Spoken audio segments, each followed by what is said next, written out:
to speak on it. My name is Malik. Today is Friday, December the 11th. We're here at Chicago Access.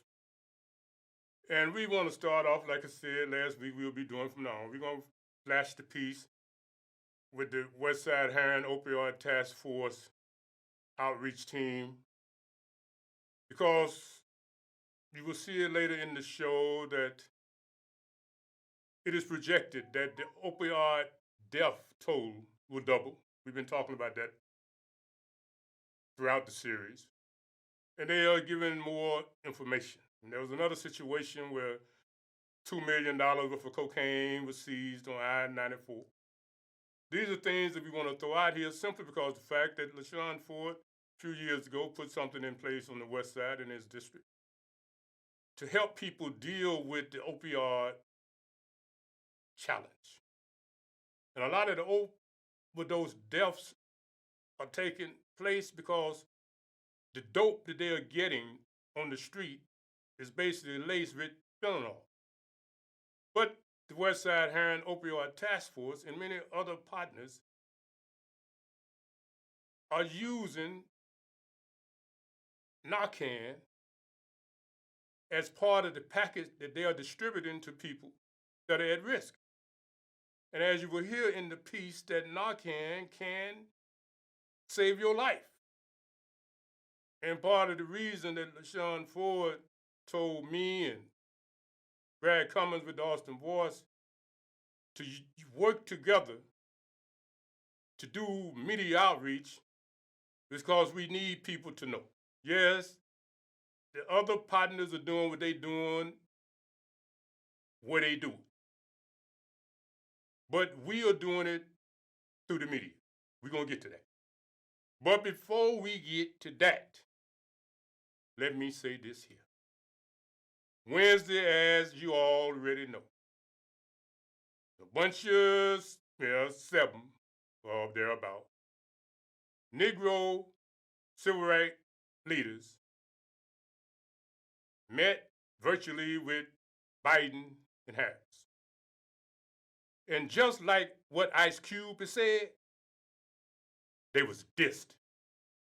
You don't have to take my word for it. All you got to do is listen to the tone of voice that Biden used on them.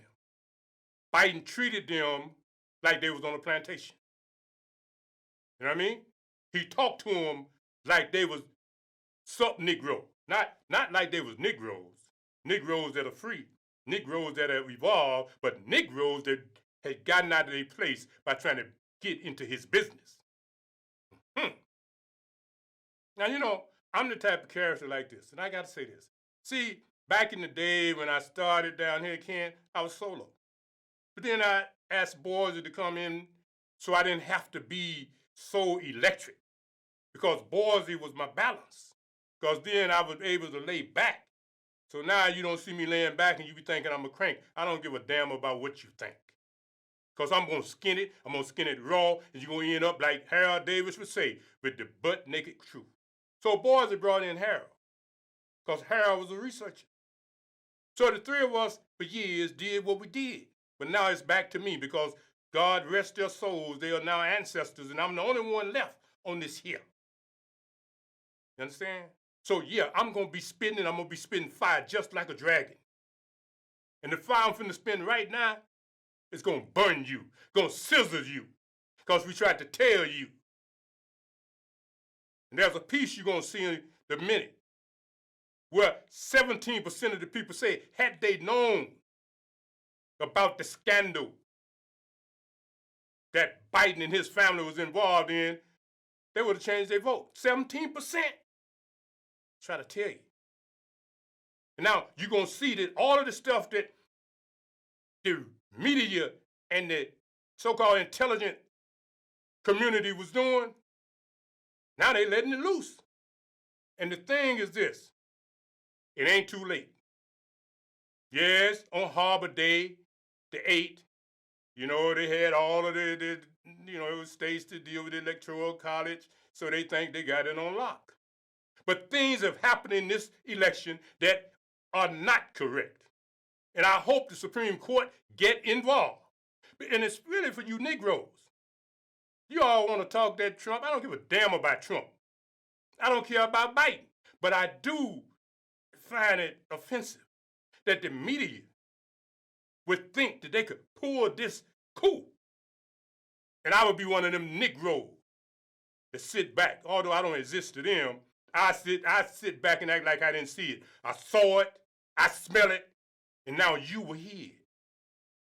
This is what you Negroes are about. You see, this is what you do. You like to go to the white man for him to do this to you, for you to be looking up thinking he God. Now Biden done showed you ain't nothing but a damn plantation hand.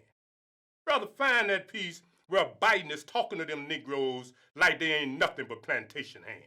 So in just a couple of seconds, I'm going to be playing you some leaked audio of a Joe Biden and Kamala Harris closed-door meeting with black civil rights leaders, including folks like Al Sharpton. You were not meant to hear this audio, neither was I, neither was anyone in the public, which is why it's so important to hear Joe Biden mean what he actually says when he's not expecting to be recorded. And so I want to play you a few examples, and then we're going to come back and break it down a little bit. This is a completely closed call, so just want to remind you of that. There's no recording. I'm the first person, black or white, who called attention to the fact that you were finding that there was the rate of people who were African Americans who dying was 3 times that of white people. I don't carry around a stamp on my head saying progressive and I'm AOC, but I have more of a record of getting things done in the United States Congress than anybody you know. Let's get something straight. You shouldn't be disappointed. What I've done so far is more than anybody else has done this far. Okay? Number one. Number two, I mean what I say when I say it. There's some things that I'm going to be able to do by executive order. I'm not going to hesitate to do it. But what I'm not going to do is I'm not going to do what used to, Benita, you probably used to get angry with me during the debates when you'd have some of the people you were supporting said, on day one, I'm going to executive order to do this. Not within the constitutional authority. I am not going to violate the Constitution. There is a Constitution. It's our only hope. Our only hope. And the way to deal with it is where I have executive authority, I will use it to undo every single damn thing this guy has done by executive authority. But I'm not going to exercise executive authority where it's questioned, where I can come along and say, I can do away with assault weapons. There's no executive authority to do away with that. And no one's fought harder to get rid of assault weapons than me. But you can't do it by executive order. If you do that, next guy comes along and says, well, guess what? By executive order, I'm going to say everybody can own machine guns again. So we got to be careful. I know you all know this. I know you know it. I don't think we should make that a big issue going into before January 5th when the election takes place down in Georgia. But I also don't think we should get too far ahead of ourselves on dealing with police reform in that, because they've already labeled us as being defund the police. Anything we put forward in terms of the organizational structure to change policing, which I promise you will occur. Promise you. Just think to yourself and give me advice whether we should do that before January 5th, because that's how they beat the living hell out of us across the country, saying that we're talking about defunding the police. We're not. We're talking about holding them accountable. I just raise it with you to think about. How much do we push between now and January 5th? We need those 2 seats. Dear Best Buy, I need something else I can do with my dad. Maybe a really big... About police reform. And so this comes from leaked reporting by Ryan Grim at The Intercept. He obtained this leaked recording, he obtained it, and wrote an article about it. In that article, there's a 15-minute version of these clips. There's a lot more in there. So I want you to go and listen to the full audio, and I want you to go and read Ryan's article, share his article. It's fantastic reporting. But I wanted to bring you just a few examples there that show some common themes. One, Joe Biden still speaks about black people and about other minorities in this sort of condescending tone that simultaneously, he understands even better than they do the disadvantages black people face. He says that even before black people, I was talking about racial injustice, which is absurd. That's basically what he's implying in the first part of that clip. He also shows that he's very defensive when even friendly people to him, people that helped organize the vote for him, have gentle criticisms that he basically lashes out behind closed doors. Like, how dare these black civil rights leaders tell me I need to do better? But crucially there are two moments. One, Joe Biden is basically saying that he doesn't want to use his executive power unless it's absolutely unquestioned whether he can. He's not going to actually flex any muscle. He might undo the things Donald Trump did. He'll do little things here and there. But if there's any debate at all about whether he can use his powers, he doesn't want to do it. And he says it's about, I can't do this because if I do it, the next guy's going to come in and do something even worse, undo all I did, and use what I did as a pretext to do more. But Joe Biden is either a naive fool or he's lying to these people, because it doesn't matter.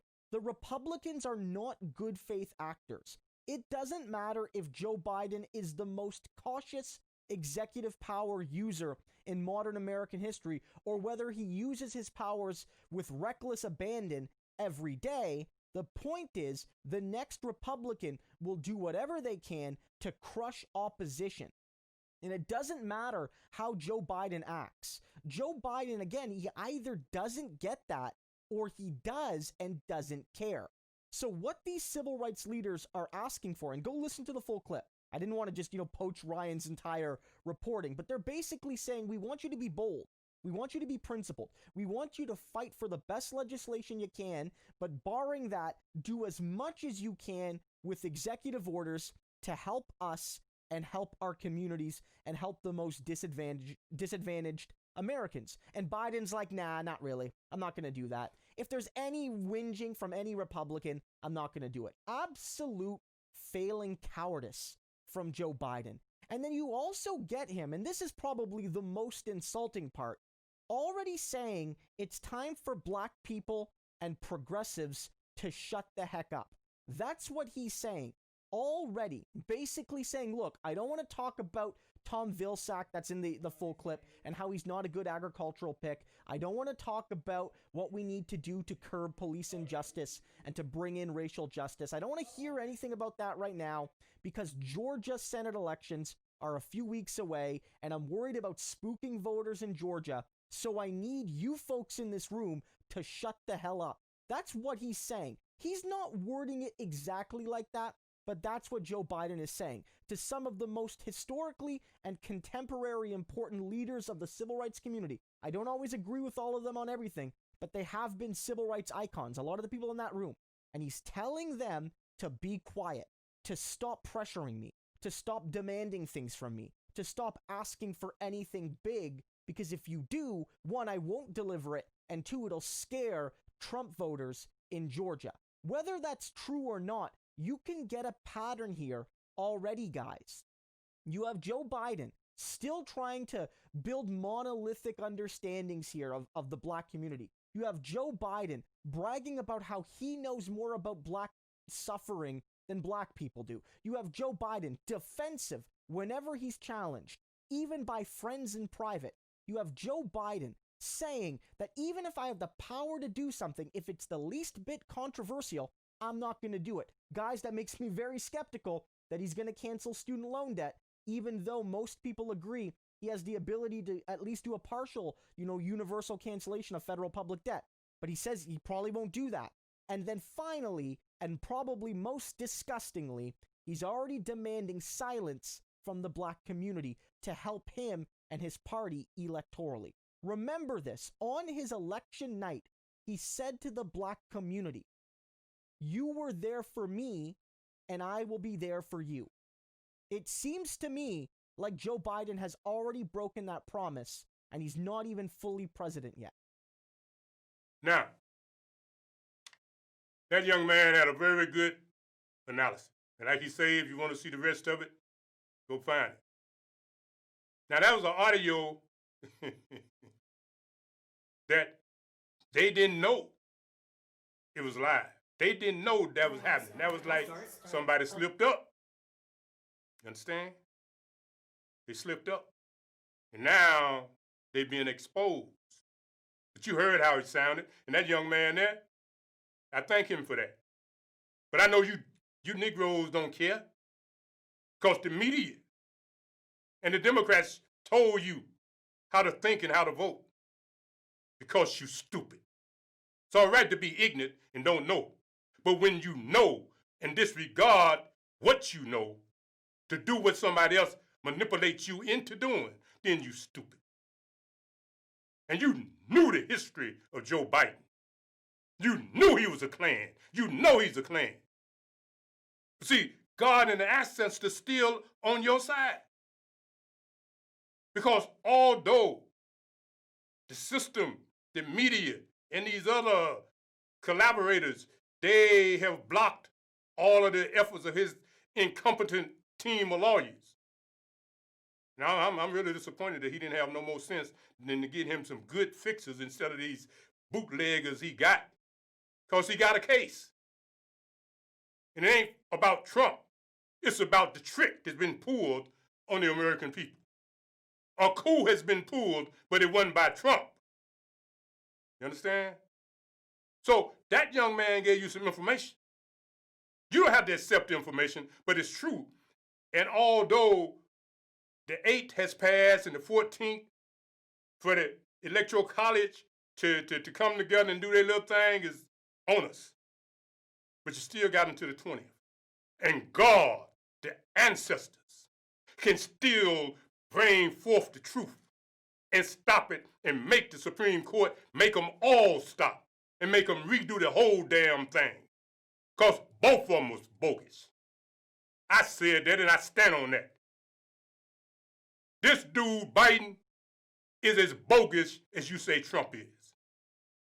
Now you see where his son has admitted being under indictment. And we got a piece here where you're going to hear it out of Biden's own mouth talking about how he will give up $1 billion. But yet you tried to get Trump for 4 years for something that you couldn't even find nothing to be true on. But yet you knew this. And then the media hid it from you until after the election. And now it's seeping out. Now only the Supreme Court can change it. And I know you are hoping that Jesus will be on your side and Biden's side. You're going to be just like this nigga here you see on this picture. Trying to break the chains of oppression. All right, brother, let's go on because we're running out of time. This ain't the 3-hour venue. 7 different organizations spoke virtually with President-elect Joe Biden and Vice President-elect Kamala Harris yesterday to advocate for diversity in their cabinet. Among those in attendance was Reverend Al Sharpton and the president of the National Urban League and, of course, the NAACP. They commended the incoming administration for their diverse cabinet picks, but urged the selection of a black attorney general. The NAACP is also pushing for a civil rights envoy position in the White House to advance racial equity. So President and CEO of the NAACP, Derek Johnson, is joining us now to discuss the expectations leaders in the black community have for the president-elect. Thank you so much for joining us again. So go to something else. Just give me a minute to comment on this thing here. That the NAACP was pushing. Now let me tell y'all something. Look at him. Do you think Biden see him as having authority? Listen to him. Ain't nobody respecting that. And that's why Biden talked to them the way he talked to them. Because look at him. Who you represent, dude? NAACP? That's what you represent, but you don't represent no black people. You represent the people that created the NAACP. Look at you. A little insignificant calling yourself a Negro civil rights leader. You just got here. You ain't got no credit nowhere. So when Biden see you and the rest of them that was there, he just diss you. And then he think that gives him the right to diss people like me and Minister Farrakhan and other real live, straight up Negroes. Don't nobody respect nothing like that. And that's how Biden just talked to y'all. Y'all have been better off having Ice Cube there. Go to the other piece, brother, where Obama, with that piece with Obama, with his, God help me. Play that piece with Obama, man.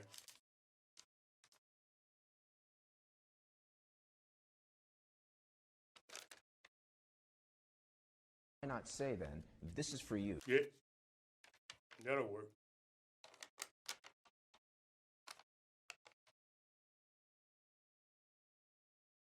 Say then, this is for you. This is for African Americans.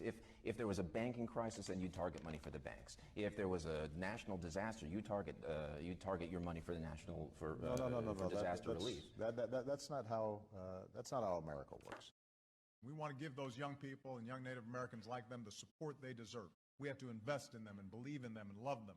Why not target the African American community? Why not say then, this is for you. This is for African Americans. That's not how America works.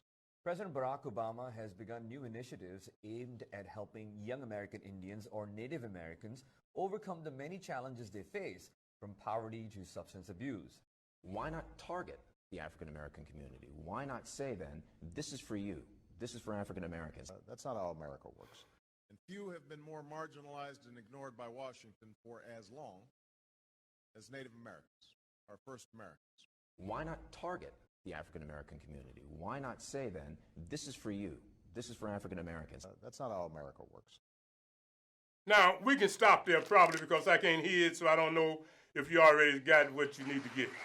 But I wanted you to look at his kinetics, talking about Obama. You see how he ran up? You see how his face changed? You see how irritated he got when the man said, why don't you just say this is for Negroes? He got angry. That ain't how we do it in America. Sound just like Biden.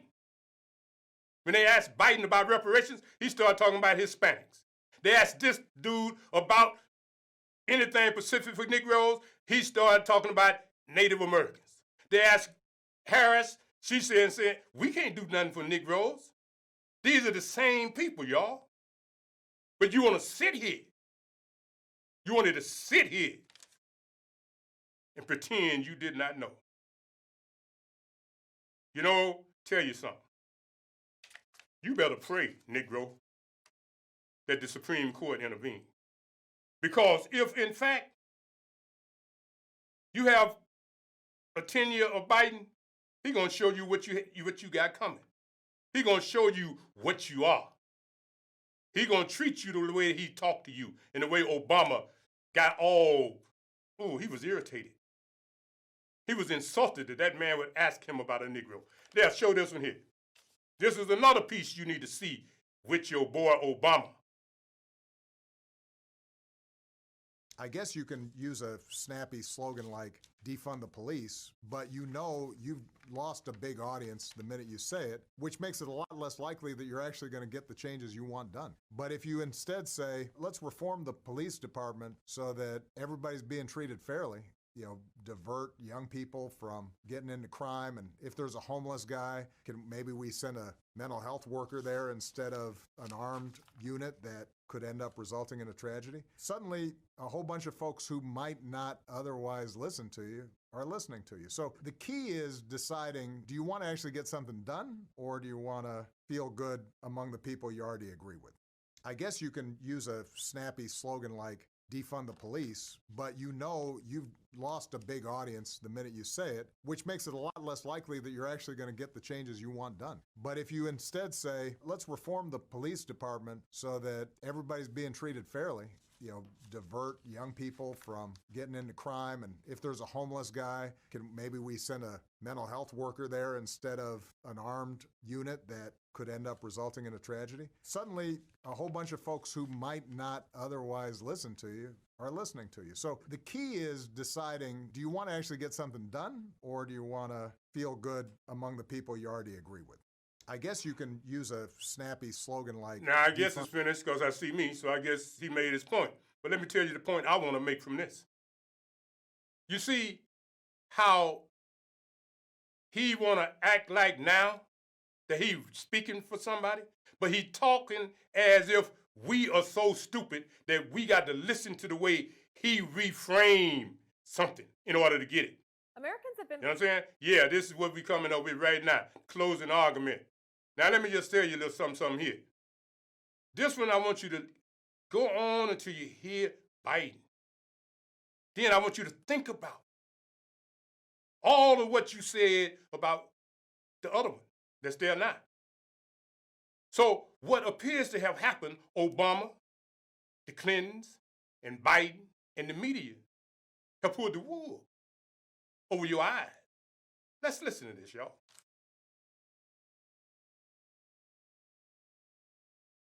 Betrayed. For decades, our national leaders, both Republican and Democrat, have slid into deceptive politics while slowly eroding the truth and benefit of transparency. Members of Congress, think tanks, presidents, cabinet officials, and the media had all benefited from a sort of gentleman's rules about how Washington, D.C. should operate. Donald Trump obliterated those rules and brought a WWE style to Washington. The establishment didn't like it. Remember how many established Republicans opposed Donald Trump in 2016? The list is so long it has its own Wikipedia page and is broken up by category of title. Donald Trump shook up the Republican Party, and many Republicans hated him. Some still do. Most have come around to recognize that the Republican Party has changed. It's now the party of Trump. Those who want the old secret deals and special privileges based on connections have been sidelined. The majority of Republicans have accepted the shift and embraced transparency, some more begrudgingly than others. Democrats are still clinging to the good old boys network of let's tell the American people one thing, but do another. As long as the media is on the side of the establishment, Congress and other powerful leaders can keep the American people in the dark. Donald Trump pulled back the curtain and revealed the corruption for the American people to see. The establishment illegally surveyed candidate Trump's advisors, lied to the court, illegally prosecuted the National Security Advisor, falsely created the Russia hoax, paid foreign intelligence officers for a fake dossier, cooperated with a Russian subsource, lied to the President of the United States, withheld exculpatory evidence, misused the impeachment process, and the list goes on. They've overlooked the fact that Biden did exactly what they unsuccessfully tried to accuse Trump of doing with Ukraine. The Ukraine's equivalent of Attorney General was investigating Burisma, the Ukrainian oil company paying Hunter Biden $80,000 a month in kickbacks. In exchange for the Ukraine firing their prosecutor general, Biden agreed to pay the Ukraine $1 billion in exchange for terminating the man investigating Hunter Biden. One America's Chanel Rion obtained the recordings. Assuming that there is a new government and a new prosecutor general, I am prepared to do a public signing of the commitment for the $1 billion. Again, I'm not suggesting that that's what you want or don't want. I'm just suggesting that that's what we're prepared to do. And again, it wouldn't be finalized until, the IMF pieces are written. Extremely strong motivation. We've all been betrayed. Republicans, Democrats, and independents. Republicans have already been forced to surrender the old way of running D.C. and allow the transparency that Donald Trump brings.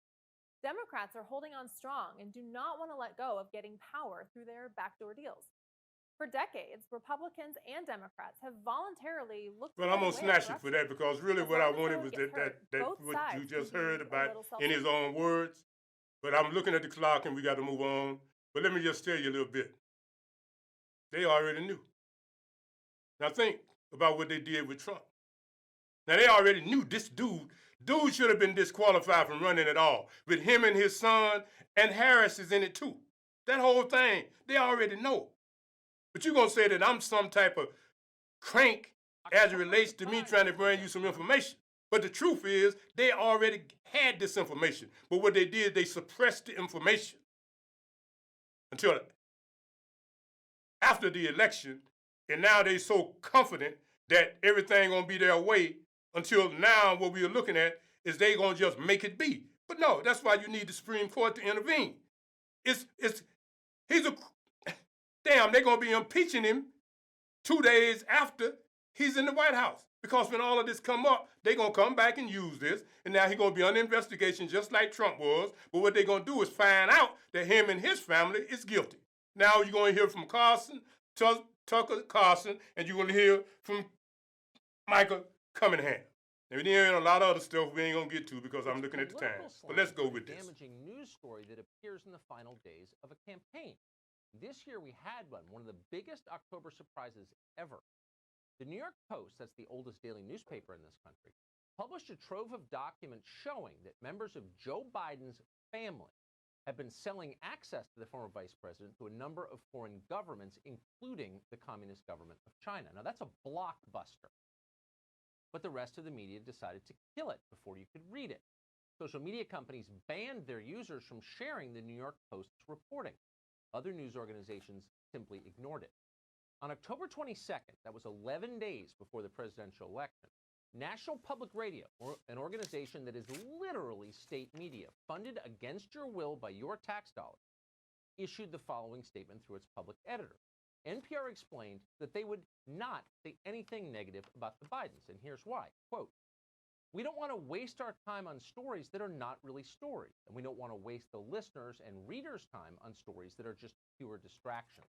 End quote. Now, you're probably thinking, that is the single dumbest, most dishonest, high-handed, infuriatingly arrogant thing I have ever heard. But if you feel that way, obviously, you don't watch CNN.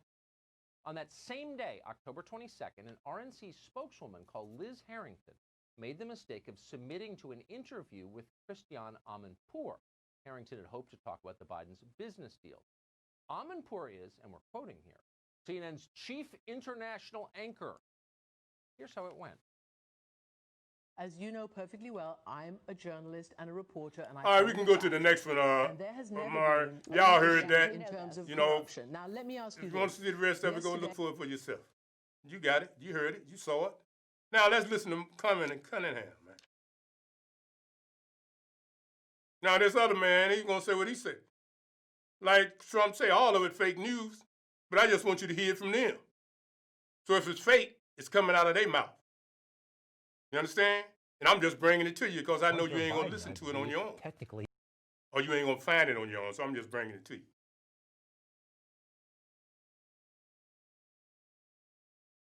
Is an attorney, graduated from law school, but unfortunately for him, it was all downhill from there.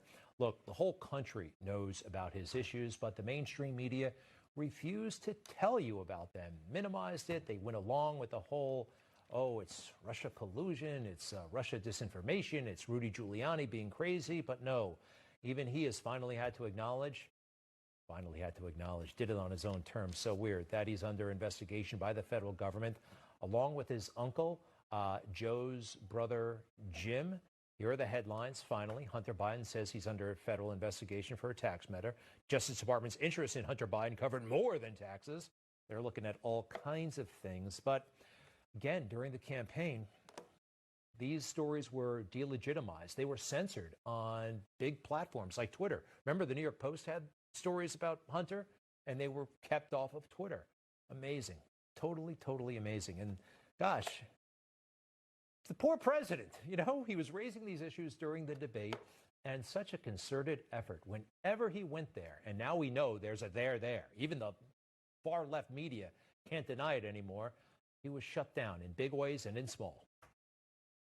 We've already been through this. I think the American people. Okay, you can leave it from there. I don't want to see all that. They done seen that. And the bottom line is, you get the drift. It is what it is. I'm not going to deal with rehashing some stuff. Now, could you find that headline, Omar, from the Federalist that just shows, with the two flags there, show that if people would have known about this, 17% of the poll, just so they don't think I'm lying to them. See what it says there?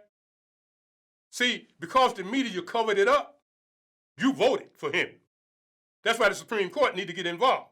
The media and the Democratic Party and those government intelligence agencies, they conspired and colluded in a deception and suppression of information to the public in order to pull this thing off. They did. Now, I ain't no lawyer, but I got enough sense to see through it myself. I can. But now, I wanted to talk about the cabinet, but we ain't going to deal with it. We don't have time. We'll deal with that maybe next week, where you can see, okay, I get it to Biden. He done named Rice. She the one that's going to have the power. She's the advisor. He named the Negro general. He'll be a cabinet person. But they ain't really got no power. He named the Negro woman to be over her. That's a cabinet position, but they really ain't got no power. We'll talk about that next week. Today, we can't talk about that because there's a couple other things I want to deal with. One of the things that came out of this thing with these Negro leaders was Rahm Emanuel. Now, last week, you heard me keep talking about words to peace from Rahm Emanuel. Well, we're finna show you the piece from Rahm Emanuel. Just a little bit, but 2 little bits. Because Rahm Emanuel, according to Sharpton, was brought up by Sharpton. And I don't know what Negroes in Chicago been talking about Rahm Emanuel like that, the way they were lapping out of his lap when he was here. But anyhow, now he is really falling off the list, Rahm Emanuel. But there is somebody that's been pushing saying, no, Rahm Emanuel. So y'all just listen to this here about Rahm Emanuel. Rumors regarding Rahm Emanuel, the former failed mayor of Chicago, possibly serving in Biden's cabinet. And that has led to quite a bit of backlash for good reason. Now there's chatter about him possibly serving in a less visible role in Biden's administration, as if we're all morons and we can't figure out that Biden is working with Rahm Emanuel. But let me give you the details. This all came about through a tweet by Crane Chicago, where they wrote, following progressive backlash against reports that Rahm Emanuel was being considered for transportation secretary, Joe Biden may now be considering the former Chicago mayor for the somewhat less visible position of U.S. trade representative, which is actually an incredibly important position. And I don't know what it means to refer to that position as less visible, but people are actually paying attention to politics. Like it almost seems as if media organizations are totally unaware that we're like not in like the 1970s. Like people have the All right, internet, we can go to the next one. That piece, news, December the 1st. Read about politics, it ain't and they about know what's a minute. going on. So I'm pretty aggressive. Just run that first minute of that piece so we can hear what they say about Rahm Emanuel. See, it's amazing how these folks really got an interest in Rahm Emanuel. Boy, they ooh-wee, Rahm, you made somebody mad, but I know it ain't because of the Negro. But man, look like you done got crossed out, dude. What you do, Rahm? Because somebody saying, no Rahm Emanuel. That's interesting. You hating on Poe Rahm. Well, oh well, that's your business. But there's another little piece here. It's the Young Turks too, where he talking about this woman that the dude, yeah, this and here. Just the first minute, and then when he stopped talking about Rahm Emanuel, we'll leave it alone. Yeah. So it's already bad enough that Joe Biden is even considering, and may still be considering, Rahm Emanuel, of all people, for a spot in his administration. For those of you who don't remember, Rahm Emanuel, as mayor of Chicago, literally covered up the murder of Laquan McDonald. It's a slap in the face to every single Black Lives Matter activist around the country. It's a slap in the face to all of the black voters who were crucial to Joe Biden's electoral success. And apparently he is on a roll with returning the favor for people who helped him get elected, because now he is nominating someone. All right, I guess he's through talking about Rahm Emanuel. He's showing up. So now, I'm not saying Amari, with the last few minutes, let's find that piece about the Cook County opioid deaths. Because that piece about the West Side Hiring Task Force, I need that to be shown because that's very important. That's happening right now. All these people ODing, and we just need to show the people this because, you know, yeah. I want folks to know this. This will be our last piece for today. Theoretically, my only job today is to keep my kids.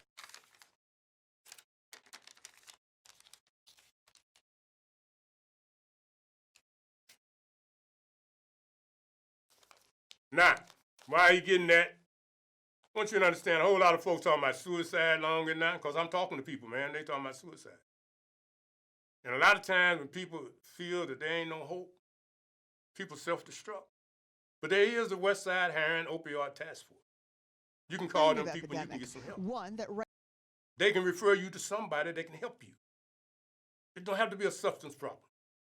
But you need to call them. All right, brother. Right now is killing many more people than in the past. We're on track to double the number of opioid-related deaths we saw last year. According to records from the Cook County Medical Examiner, so far this year it is estimated that between confirmed and suspected cases, more than 1,200 people have died as a result of an opioid overdose, primarily fentanyl. The vast majority of the victims are men, but that's not all. 63% are Black and Latino. 45 to 55-year-olds are most likely to succumb to an opioid overdose, and the 55 to 64-year-olds are second most likely to die from an opioid overdose.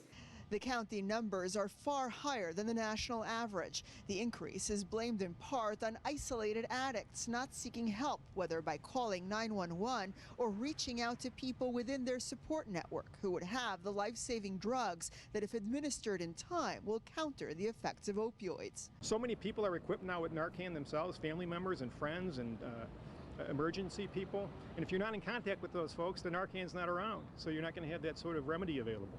At Chicago's Hazelden Betty Ford Clinic, the pandemic forced all treatment to go virtual, an added obstacle for those who rely on human contact to get better. When the remedy really is to engage with people. I mean, that's the #1 antidote to substance use and mental health problems, and that's exactly what we can't do now. So it's a real problem. But while it is a bit more challenging these days, there is still help out there. Those in need can call the statewide hotline on the screen to be connected with the closest treatment center in your area. Well, I've worked as a this is it. Until next week, Alafia. Peace and good health.